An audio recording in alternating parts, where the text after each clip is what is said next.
አሰላሙ አለይኩም ወራህመቱላሂ ወበረካቱ። ውድና የተከበራችሁ የቻናል ቤተሰቦች እንደምን አላችሁ? እንደምን ከረማችኋል? እንግዲህ ዛሬ ደግሞ በአዲስ ንባብ ለእናንተ ይጠቅማል ባልኩት ወደ እናንተ ብቅ ብዬላችኋለሁኝ። ቁርአንና ሳይንስ የሚለውን ነገር ቁርአን ከ1400 ዓመት በፊት ስለጠቀሳቸውና ሳይንሱ በዚህ ዘመን ምን እንዳረጋገጣቸው አስደማሚ የቁርአን እውነታዎችን ዛሬ እንመለከታለን። አብራችሁ ይቆዩ። ቁርአንና ሳይንስ። ፍጥረተ ዓለም። ሳይንቲስቶች እንደሚሉን ፍጥረተ ዓለም ከመፈጠሩ በኋላ ምድርና ሰማይ የተጠባበቁ ነበሩ ይለናል። ከዛም ቢግ ባንግ በአብይ ፍንዳታ ምክንያት ሰማይና ምድር መለያየታቸውን ሳይንቲስቶቹ አረጋግጠዋል። ቁርአን ግን ይህን ከ14 ክፍለ ዘመን በፊት በግልጽ አስቀምጧል። ሱረቱል አንቢያም 21 እና 31-32 እንዲህ ይለናል። በምድር ውስጥ ወደ እነርሱ እንዳታደራርግ ያጋራዎች አደረግን፣ ይመሩም ዘንድ ወደ እርሷ ውስጥ ሰፊ መንገዶችን አደረግን፣ ሰማይንም ከመውደቅና የጠበቃ ጣራ አደረግን። እነርሱም ከተአምራቶቹ ዘንጊዎች ናቸው። ቁርአንና ሰማይ ምድር የተጣበቁ ሆነው እንደለያየናቸው አያውቁንም? ከ1400 በፊት ስለ ታላቁ ፍንዳታ ይገልጻል። ሳይንስ ይህ እውነታ ከ30 እስከ 35 ዓመታት ነው ያረጋገጠው። ቁርአን ግን ከ14 ክፍለ ዘመናት በፊት ተናግሯል። ታዲያ በዛ በመሃይምነት ዘመን ስለ ሳይንስ ማን ጻፈ? መልሱ አላህ ብቻ ነው። ስለ መሬት ቅርጽ ቁርአን ያወራል። ለረጅም ዓመታት ሰዎች ምድር ክብ ወይም ኳስ ቅርጽ እንደምትመስል ነበር የምትታሰበው። በ1579 ፍራንስ ስትሪክ በዓለም ዙሪያ ሲያስስ ነው መሬት ክብ አለመሆኗን ያረጋገጠው። ይህንንም ያወቁት በ1579 ነበር። ያ ማለት ከ400 ዓመት በፊት አካባቢ ነው ይህ የተረጋገጠው። ቅዱስ ቁርአን ግን ከ1400 ዓመት በፊት ይህንን እንዲህ ሲል ተናግሯል። በሱረቱን ናዚአትም 79 እና 30 ወልአርድ በዕደ ዘሊከ ደሃሃ ምድርን ከዚህም በኋላ ዘረጋናት ይለናል። ደሃሃ ማለት አሰፋት ማለት ነው። ደሃሃ ደግሞ የሚለው ቃል ደዕ ከሚለው የአረበኛ ስርወ ቃል የመጣ ሲሆን ትርጉሙ እንቁላል ማለት ነው። ይህም የሚገልጸው ኖርማል እንቁላል አይደለም፣ የሰጎንን እንቁላል ነው የሚገልጸው። ሳይንስ ደግሞ ዛሬ ዓለም እንደ ኳስ ቅርጽ አለመሆኗን አረጋግጧል እና ምድር ሞልሞል ያለች እንደሆነች ከጥቂት ዓመታት በፊት አረጋግጧል። ቁርአን ግን ከ1400 ዓመት በፊት ቀድሞታል። ይህንን ታዲያ በዛ በመሃይማን ዘመን ማን ጻፈው? አሁን መልሱ አላህ ብቻ ነው። ስለ ጨረቃ ብርሃን ድሮ እኛ የሰው ልጆች የጨረቃ ብርሃን የራሷ ብርሃን እንደሆነ እናስብ ነበረ። ይህንን ጉዳይ ሳይንስ ከ200 እና 300 ዓመት በፊት የጨረቃ ብርሃን የራሷ ብርሃን ሳይሆን ተንጸባራቂ ብርሃን እንደሆነ ማረጋገጥ ችሏል። ቁርአንስ ነገር ግን ይህንንም ከ1400 ዓመት በፊት ቁርአን ተናግሯል። ሱረቱል ፉርቃንም 25-61 እንዲህ ይለናል። ያ ሰማይን ቡሩጆችን ያደረገ እርሷም አንጸባራቂ ፀሐይ አብሪ ጨረቃንም ያደረገ ጌታ ክብሩ በጣም የላቀ ነው።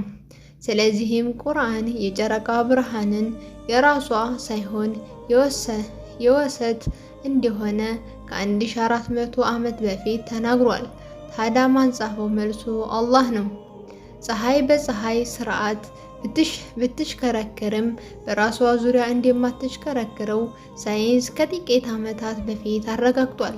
ነገር ግን ቁርአን ከ1400 ዓመት በፊት ስለዚህ እንዲህ በማለትም ተናግሯል። ሱረቱል አንቢያ 21 እና 33 እርሱም ቀንን ሌሊትን ፀሐይንና ጨረቃንም የፈጠረ ነው። ሁሉም በፈለካቸው ውስጥ ይዋኛሉ ይለናል። ታዲያ ይህንን በዛ የመሃይማን ዘመን ማን ተናገረው? በእርሱ ያለው ምንም ጥርጥር የለም አላህ ብቻ ነው። ቁርአን ስለ ውሃ ዑደት ከ1400 ዓመት በፊት ተናግሯል። በሱረቱል ዙሙር 39:21 እንዲህ ይለናል፣ አላህ ውሃን ከሰማይ እንዲያወረድና በምድር ውስጥ ምንጮችን አድርጎ እንዲያስገባው አላየኸውምን? ከዚያም በእርሱ አይነቶቹ የተለያዩ አዝመራን ያወጣል። ከዚያም ይደርቃል፣ ገርጥቶም ይታየዋል። ከዚያም ስብርብር ያደርገዋል።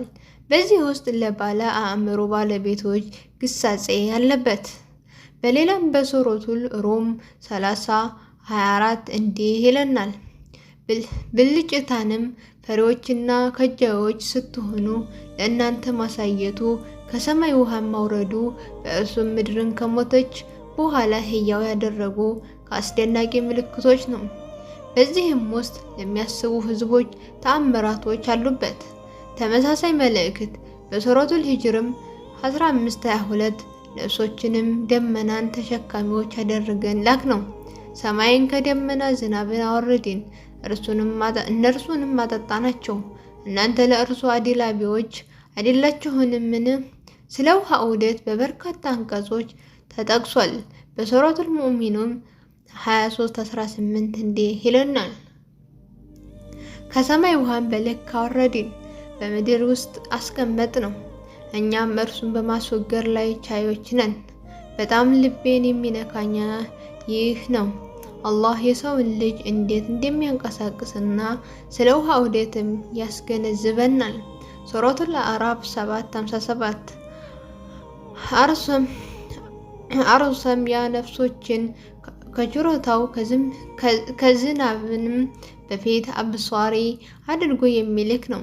ከበዳዎችና ደመና በተሸከመ ጊዜ ሞት ሆነ ሀገር እንነዳዋለን፣ በእርሱም ውሃን እናወርዳለን፣ ከፍሬዎቹም ሁሉ በእርሱ እናወጣለን። ከዚሁ ትገነዘቡ ዘንድ ሙታንን ከመቃብራቸው እናወጣለን ይላል። አላህ ይጠብቀን ከአኼራ ክስረት። ታዲያ ይህንን ሁሉ በዛ በመሃይማን ዘመን ማን ተናገረው? ምላሹ አላህ ነው። ቁርአን ስለ ባዮሎጂ፣ ስለ ቴክኖሎጂ ጾታ ያወራል። በሱረቱል ጡርም 20:53 እኛ ሁሉንም ከውሃ ፈጠር ነው። እኛ ሁሉንም ተክሎች ጥንድ ጥንድ አድርገን ፈጠር ነው። በጾታ ሴትና ወንድ አደረግ ነው። እርሱም ያ ምድር ለእናንተ ምንጣፍ ያደረገላችሁ፣ በእርሷም ውስጥ መንገድ ያደረገላችሁ፣ ውሃን ከሰማይ ያወረደ ነው አለ። በእርሱም በተለያዩ በቀይ አይነቶችን አወጣንላችሁ። ከዚያም በመቀጠል 54 እንዲህ ይለናል፣ ብዙ እንስሳዎችንም አግጡ ባዮች ሁሉን አወጣንላችሁ። በዚሁት ለአእምሮ ባለቤቶች በእርግጥ ተአምራቶች አለበት። ታዲያ ይህንን በዛ መሃይማን ዘመን ማን ተናገረው? ቁርአን ስለ ሕፃናት ጾታ የሚወሰነው የወንድ ሴል እንደሆነ በግልጽ ስለ ዘር መን ወይም ዜኒክ ይነግረናል። ሱረቱን ነጁም 53:45-49 እንዲህ ይለናል፣ እርሱም ሁለት አይነቶችን ወንድና ሴትን ፈጠረ። 6 ከፍትወቱ ጠብታ በማህፀን ውስጥ በምትፈስ ጊዜ 7 የኋለኞቹም በማስነካት በእርሱ ላይ ነው። 8 እነሆ እርሱ አከበረ ጥሪተኛም አደረገ። 9 እነሆ እርሱ የሽዕራ ጌታ ነው። ቁርአን ስለ ሕፃናት ጾታ ከ1400 ዓመታት በፊት ተናግሯል። ሳይንስ ከጥቂት ዓመታት በፊት ያረጋገጡትን እውነታ ታዲያ በዚያ በመሃይማን ዘመን ማን ተናገረው? ከዛም በላይ ቁርአን ሳይንስ ዛሬ የደረሰባቸው እውነታዎች ከ14 ክፍለ ዘመን በፊት ተናግሯል። ከነዛ መካከል 1 ስለ ማህፀን ጥናት፣ 2 ስለ ከርሰ ምድር ጥራት፣ 3 ስለ ባህር ጥናት፣ 4 ስለ አየር ጥናት፣ 5 ስለ ሂሳብ ጥናት፣ 6 ስለ ቅሪተ አካል ወዘተ ከ14 ዘመናት በፊት ቀድሞ ተናግሯል። ይህንን ከዛ ከላይ የጠቀስናቸውና ያልጠቀስናቸው ዛሬ ሳይንስ ያረጋገጣቸው እውነታዎች በቁርአን ውስጥ ከ1400 ዓመት በፊት አላህ የመጨረሻ ቃሉ በቅዱስ ቁርአን መግለጹ እጅግ በጣም ተአምር ነው። ሳይንቲስቶች ስለ ቅሪተ አካል ጥናት ሲያደርጉ የሰው ልጅ ከሞተ በኋላ ሁሉም ሰውነት አካላቸው ሲጠፋ የሚቀረው የቅሪተ አካል ምን እንደሆነ ደርሰውበታል።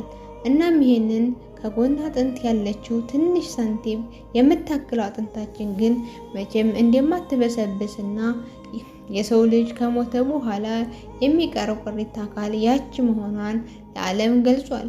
ይህ ግን ከ2 እና 3 እና 400 ዓመታት በፊት ነበር የደረሱበት እና ዓለም ግልጽ ያደረጉት። የሚገርመው ግን የእኛ ነብይ ይህንን ነገር ከ1400 ዓመታት በፊት ነበር የነገሩን። የሰው ልጆች ከሞቱ በኋላ የሚቀረው አንድ ክፍል ነው። ሁሉም ይሰባበራል፣ ይጠፋል። ቀሪዋ ከጎን አጥንታችን አንድ ትንሽ ሳንቲም የምታክል ትቀራለች። እርሷም አትበሰብስም አሉና እናም የሰው ልጅ ከሞተ በኋላ ከሷ ላይ ነው ይህ የውመል ቂያማ የሚበቅለው ብለዋል። አጥንቷም ስም ኡሉል አዝም ብለው ጠቅሰዋታል። አላህና መልእክተኛው እውነት አሉ። አላህ ከእርሳቸው ጋር በጀነት ይሰብስበን፣ አሚን አላሁም አሚን። በመጨረሻም ሳይንስ ስለ ብረት ጥንካሬ ሲገልጽ እንዲህ ይለናል። ከብረት ላይ የቀለጠ ነሐስ ሲፈስ የብረቱ ጥንካሬ ተወዳዳሪ እንደሌለው ሳይንስ ከጥቂት ዓመታት በፊት ተናግሯል።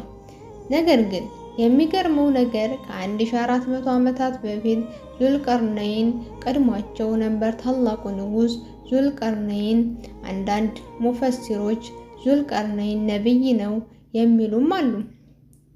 አላህ በሱረቱል ካፍ በስፋት ስለ እርሱ ተናግሯል። ኢንሻአላህ ወደፊት በዙልቀርነይን ዙሪያ እንመጣበታለን ቢዝኒላህ። አለኩል ሐል ዙልቀርነይን ቁርአን ላይ የተጠቀሱት የእጁጅ እና ማእጁጅ የዘጋ ንጉስ ነበሩ።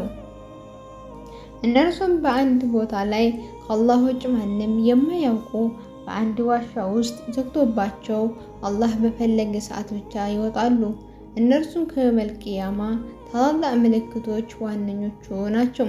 ስለዚህ እነርሱ ሲዘጋ የተቋረጡ ብረቶችና ከላዩ ላይ ነሐስ ቀልጦ በማፍሰስ ለ1400 ዓመታት እስከ አሁን ድረስ ዘግተው ይገኛሉ። አላህ ይጠብቀን። እናም ሳይንስ ዛሬ ያረጋገጠው እውነታ ቁርአንና ሷሃቦቹ እንዲሁም ደጋግ የእስላም ምሁራኖች ቀድመውታል።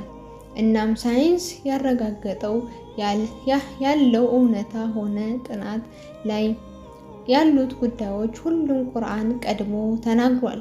በቀጣዩ በዚሁ ሐሳብ በሌላ ክፍል እንደምንመጣ ኢንሻአላህ ተስፋ አደርጋለሁ። ምንጭ ዶክተር አብዱል ከሪም ናይክ ወንድም ሀቢብ ቢን ሙሐመድ ነው። ይህንን እውነታ ለሙስሊሞችም ሆነ ለክርስቲያኖቹ ሸር ማድረግና እንዳይረሳ።